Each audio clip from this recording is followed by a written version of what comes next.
Hello students, कैसे हैं आप सब। आशा करती हूँ आप बहुत ही अच्छे होंगे। और मैं मीता सिंह, रुचि क्लासेस 71 में आपका फिर से बहुत बहुत स्वागत है। तो देखिए, मैं आपके लिए यहाँ पर क्लास 12 की बायोलॉजी से रिलेटेड क्वेश्चन कराऊंगी। देखिए, अभी मैं इसकी वेरी शॉर्ट है, इसके शॉर्ट जो आने लायक होंगे एग्जाम में आपको बहुत ही इजी वे में समझाने की कोशिश करूंगी। तो मैं इसमें इंपॉर्टेंट क्वेश्चन लाई हूँ जो आपके एग्जाम में आते रहते हैं और ये आपके बहुत ज्यादा इंपॉर्टेंट। तो चलिए देख लेते हैं कौन से क्वेश्चन में आइएगा। देखिए, अगर मैं बात करूं आपसे निम्न में से, फर्स्ट क्वेश्चन की बात करूं, निम्न में से कहां आपको पीचर प्लांट मिलते हैं। तो देखिए, पीचर प्लांट मिलते हैं, ये क्वेश्चन कहां पे 2019 में, 8 में, 9 में आया हुआ हमारा क्वेश्चन है। तो पीचर प्लांट को अगर मैं बात करूं तो घटपर्णी भी बोलते हैं। क्या बोलते हैं? घटपर्णी।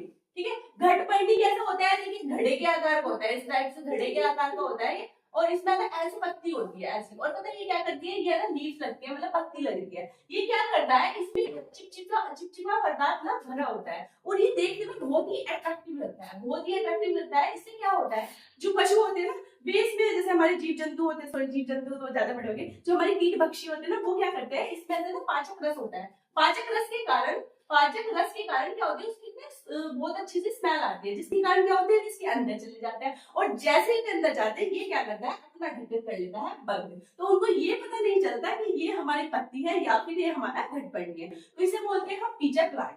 तो पीचर प्लांट इसने पूछा है कि हमारा निम्न में से आपको पीचर प्लांट कहाँ मिलते हैं। तो पूर्वोत्तर भारत के वर्षा वनों में मिलते हैं, ये हमें सुंदरबन में मिलते हैं, ये हमें थार वनस्पति में मिलते हैं या हमें पश्चिमी घाट में मिलते हैं। तो देखिए, अगर मैं बात करूं कि हमारे पीचर प्लांट मिलते कहाँ हैं, तो ये मिल लेते हैं पूर्वोत्तर भारत के वर्षा वन में। अगर एक पर्टिकुलर आपको मैं राज्य बताऊं तो यहाँ पर मिलते हैं ये हमारे मेघालय।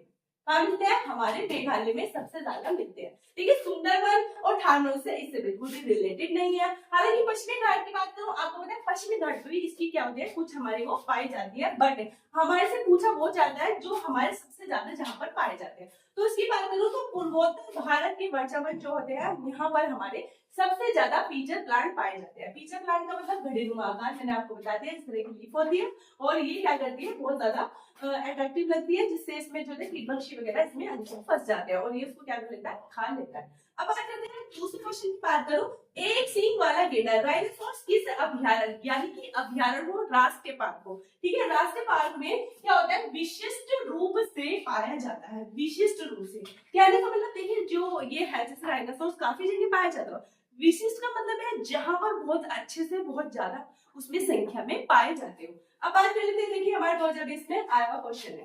देखिए क्या दे रखा है, बांदीपुर, काजीरंगा, कार्बेट पार्क या फिर कहना। बांदीपुर की बात करूं तो बांदीपुर ये क्या है, हमारा कर्नाटक में है और ये हमारा बाघों के लिए और हाथियों के लिए फेमस है, यानी कि बाघ और हाथी यहाँ पर बहुत पाए जाते हैं। बात करते हैं इसमें पूछा है एक सींग वाला गेंडा। तो एक सींग वाले गेंडे के लिए हमारा काजीरंगा फेमस है और कहते हैं दुनिया भर में ऐसे गेंडे कहीं नहीं पाए जाते, संख्या में सबसे ज्यादा आपको यहीं पर मिलेंगे, असम में। ठीक है, तो इसलिए विशेष के लिए ये फेमस है कि हमारे किस अभ्यारण्य के लिए अगर आपको एक सींग वाले गेंडे के लिए करें तो क्या पर आ जाएगा, यहाँ पर आ जाएगा हमारा काजीरंगा।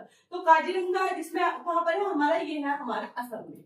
ठीक है, ये है हमारा असम में एक सींग वाले गेंडे के लिए प्रसिद्ध है और दुनिया भर में इस तरह की प्रजाति और कहीं नहीं पाई जाती जिस तरह के राइनोसोरस यहाँ पाए जाते हैं। तो बात कर लेते हैं कार्बेट पार्क। देखिए, जिम कार्बेट पार्क आपको पता है हमारा पहला पार्क है, ये हमारा यूके में है, यानी कि उत्तराखंड में हमारा पार्क है, सबसे पहले पार्क माना जाता है जिम कार्बेट पार्क को हमारे। ठीक है, जिम कार्बेट पार्क को कहा है, ये हमारा उत्तराखंड में है। बात करते हैं कहने की बात करूं, ये हमारा एमपी में है। यहाँ पर क्या पाए जाते हैं, यहाँ पर ज्यादातर हमारे पाए जाते हैं बारहसिंगा वगैरह, ये हमारे पाए जाते हैं। अब बात कर लेते हैं, देखिए तो राइट ऑप्शन इसका हो जाएगा हमारा काजीरंगा, एक सिंह वाला गिरा काजीरंगा। किस स्थान पर मौसमी परिवर्तन निम्नतम होंगे, यानी कि मौसमी परिवर्तन कम होंगे 2018 में, 2017 में, 2015 में आया हुआ क्वेश्चन है, बहुत इंपॉर्टेंट है। तो किस स्थान पर मौसमी परिवर्तन निम्नतम होते हैं, निम्नतम का मतलब सबसे कम परिवर्तन होंगे। तो देखिए ऑप्शन में दे रखा है उष्णकटिबंधीय, शीतोष्ण कटिबंधीय, एल्पाइन, ए या बी। 2019 में आया क्वेश्चन है हमारा। तो कैसे होता है, देखिए उष्णकटिबंधीय क्या होता है, उष्णकटिबंधीय जो हमारी भूमध्य रेखा है ना, भूमध्य रेखा, देखिए मान लीजिए इक्वेटर बोलते हैं भूमध्य रेखा, तो उष्णकटिबंधीय यहाँ से लेके यहाँ तक हमारा उष्णकटिबंधीय होता है। भूमध्य रेखा के पास होने के कारण ये हो जाती है हमारी भूमध्य रेखा, भूमध्य रेखा।